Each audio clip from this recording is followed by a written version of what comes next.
जय हिंद। चलिए आज हम लोग समझते हैं कि प्रकाश का प्रवर्तन यानी लाइट का रिफ्लेक्शन क्या होता है, रिफ्लेक्शन ऑफ लाइट क्या होता है, प्रकाश का प्रवर्तन होता है क्या, प्रकाश का प्रवर्तन का नियम क्या है। तो आइए हम लोग इस वीडियो में इसको समझते हैं कि प्रकाश का प्रवर्तन क्या होता है, जो 10th में भी दिया गया है, थोड़ा बहुत 12th में भी इसको पढ़ना है। यानी प्रकाश का प्रवर्तन, रिफ्लेक्शन ऑफ लाइट। लाइट यानी देखिए जब कोई भी प्रकाश कहीं से निकलता है, कोई टॉर्च बारता है या किसी भी प्रकाश स्रोत से, देखिए प्रकाश स्रोत क्या होता है, जहां से कोई भी प्रकाश निकलता हो, जैसे टॉर्च, टॉर्च के अगले भाग से क्या निकलता है, प्रकाश निकल, तो भी एक प्रकार का क्या है, प्रकाश स्रोत। सूर्य भी क्या है, एक प्रकार का प्रकाश स्रोत है। देखिए जब प्रकाश स्रोत किसी चीज से टकराने, जैसे हम आए दौड़े दौड़े धड़ा के कैमरे में लौट गया फिर पीछे भाग जाए, तो इसी को बोलते हैं प्रकाश का प्रवर्तन। यानी कोई भी चीज आता है और देखिए जैसे मार्कर है, इसमें धड़ाक से आया लौट गया फिर लौट गया, इसी को बोलते हैं प्रकाश का प्रवर्तन। अब प्रकाश यहाँ मार्कर में आकर लौट के गया था, लेकिन इसमें प्रकाश जाएगा, यानी प्रकाश आता है या कहीं से टकरा के फिर लौट जाता है, तो इसी को बोलते हैं प्रकाश का परावर्तन। देखिए जैसे मान लीजिए कोई ये सतह है, किसी भी तरह का सतह हो सकता है, मतलब मान लीजिए कि कोई परावर्तक सतह है। परावर्तक सतह हुआ होता है जिससे प्रकाश टकराएगा।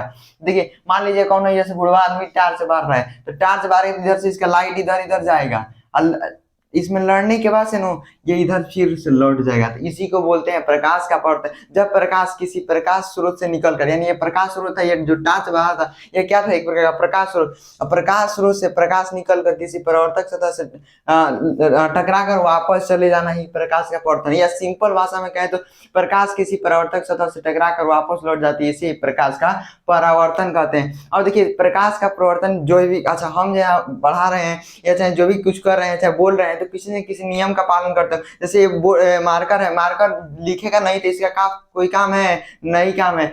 अच्छा ये बोर्ड है, बोर्ड पर अगर लिखा ना जा सके तो कौन काम का है, नहीं काम का है।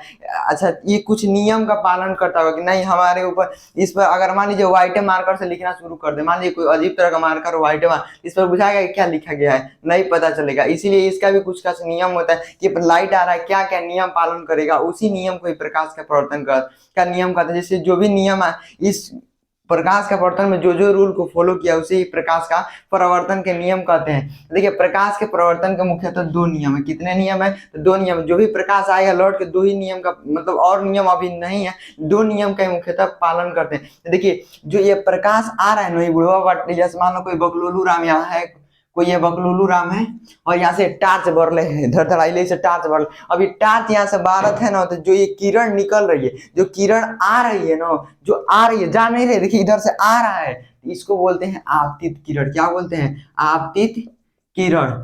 अच्छा अब देखिए यहाँ से आके लड़ के, जैसे हमको कोई आए इधर से आके कौन ढकेल लिए, भक इधर नहीं, इधर गए या फिर से इधर से कौन ढकेल लिए, इधर चले आए। देखिए पहले गए तो उसको बोले आपतित, और फिर लौट गए तो उसे बोलते हैं परावर्तित। देखिए ये क्या है, एक प्रकार का किरण है, तो आपतित किरण, और लौट गया तो इसको बोलते हैं परावर्तित, परावर्तित किरण।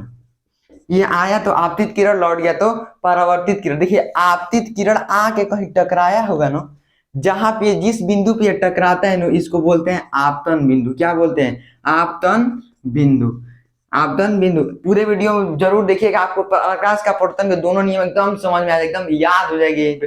देखिए सबसे पहले ये बुढ़वा टार्च बारे थे, ये बकलूराम टार्च बारा था, तो जो टार्च बारा थी जो कहीं ना कहीं आगे टकराया, जहां ये आगे टकराया उस बिंदु को बोलते हैं आपतन बिंदु। और ये जिस सतह से टकरा के वापस गया इसको बोलते हैं परावर्तक सतह। परावर्तक वर्तक सतह, मतलब जहां से प्रकाश टकरा कर चला गया इसको क्या बोलते थे, प्रकाश का परावर्तक सतह। अब देखिए जहां से टकराया था इस परावर्तक सतह के अनुसार, जैसे मान लीजिए परावर्तक सतह था और इस पर इसके 90 डिग्री, यहाँ कोण कितना होना चाहिए, 90 डिग्री पर कोई रेखा खींचते जिसको क्या बोलते हैं, लंब बोलते हैं। इसमें इसको अभिलंब बोलते हैं। देखिए जहां पे आपतित आपतन बिंदु है इसी पर एक अभिलंब खींच देते हैं। अब ये एक प्रकाश का परावर्तन का ये मतलब डायग्राम बन गया। अब दोनों नियम देखिए क्या कहता है। अब देखिए इस ये क्या है, अभिलंब, अभिलंब। यह आया इधर से तो आपतित किरण, गया तो परावर्तित किरण। जिस बिंदु पर टकराया था आपतन बिंदु, जिस सतह से टकरा गया परावर्तक सतह, और जिस पर दोनों के बीच मतलब आपतन बिंदु पर जो लंब खींचा गया तो इसको बोलते हैं अभिलंब। अब देखिए इनके बीच तो कोई कोण बनता होगा ना, और इनके बीच भी अविलंब अविलंब और परावर्तित किरण के बीच भी कोई कोण बनता होगा ना, और इनके बीच भी कोई कोण बनता होगा ना। देखिए जो इनके जो आपतित किरण और अविलंब के बीच कोण बनता है इसको बोलते हैं आपतन कोण। क्या बोलते हैं, आपतन, आपतन कोण। इसे हम लोग आई से सूचित करते हैं, किसे स्मॉल आई से सूचित करते हैं। और देखिए इन दोनों के बीच अभिलंब और परावर्तक सतह के बीच भी तो कोई थीटा एंगल बनता है, यहाँ भी कोई थीटा और यहाँ भी कोई थीटा बनता है, इसको बोलते हैं परावर्तन, मतलब परावर्तन कोण। क्या बोलते हैं? परावर्तन कोण। देखिए इधर से आपतन कोण, इधर से पर, देखिए परावर्तित परावर्तन, आपतित मतलब आपतन। देखिए आपतन कोण को आई से सूचित करते हैं, उसी प्रकार परावर्तन कोण को हम लोग आर से, स्मॉल आर से सूचित करते हैं। अब देखिए प्रकाश का परावर्तन का सबसे पहला नियम है कि आपतन कोण परावर्तन कोण के बराबर होता है। देखिए आपतन कोण, आपतन कोण किसके बराबर होगा? परावर्तन कोण के, परावर्तन कोण के बराबर होगा। जो आपतन कोण है किसके बराबर होगा? परावर्तन कोण के, यानी कोण आई बराबर कोण आर। इसको हम लिख सकते हैं कोण आई बराबर कोण आर।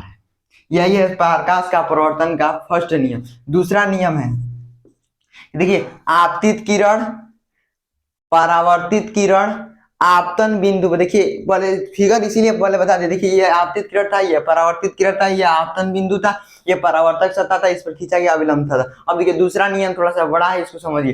देखिए आपतित किरण, परावर्तित किरण, आपतन बिंदु पर खींचा गया अभिलंब, तीनों एक ही तल पर स्थित होते हैं। इसी को बोलते हैं प्रकाश का परावर्तन का दूसरा नियम। देखिए आप उसको थ्योरी बनाकर लिखना हो तो लिख सकते हैं। यहाँ से मान लीजिए हम लिख देते, थोड़ा सा बड़ा है इसीलिए मान लीजिए दूसरा नियम यहाँ से लिख दिए, आपतित किरण, आपतित किरण और परावर्तित किरण। आप चाहे यहाँ से पूरा डैश कर लीजिए, मतलब कॉमा देकर लीजिए, आपतित किरण, परावर्तित किरण तथा आपतन बिंदु पर खींचा गया अभिलंब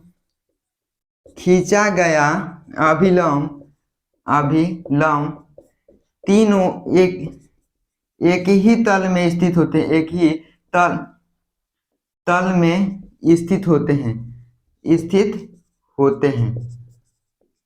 यह है प्रकाश का परावर्तन का दूसरा नियम। अब देखिए अगर ऐसा नहीं होता तो क्या होता, मान लीजिए दोनों नियम का पालन ही ना करे तब क्या होता। देखिए सबसे पहला नियम था कि आपतन कोण परावर्तन कोण के बराबर, मतलब इनके बीच जितना कोण बनेगा उतना ही कोण इसके बीच भी बनेगा। अगर ऐसा नहीं होता तो मान लीजिए हम कोई लाइट बांटते, मान लीजिए कहीं इधर से हम लाइट बांटते ऐसे, आगे बाद जाकर कहीं ऐसे मुड़ जाता डिजाइन से, कौन और अजीब अजीब जाता। यानी एक नियम तो ये था आपतन कोण। देखिए अब इसमें का देखिए कैसे होगा, मान लीजिए कोई एक ये परावर्तक सतह ले लिए और इस परावर्तक सतह पर कोई आपतित किरण आ रही है, ये बताइए कभी यहाँ से परावर्तित होगी? मान लीजिए यहाँ आगे टकराई, यहाँ से परावर्तित हो जाएगी? कभी नहीं होगा। तो एक नियम थी, यही बता रहा था कि जहां से आएगी वहीं से लौट के जाएगी, और जहां से टकराएगी इसी को बोलते थे आपतन बिंदु।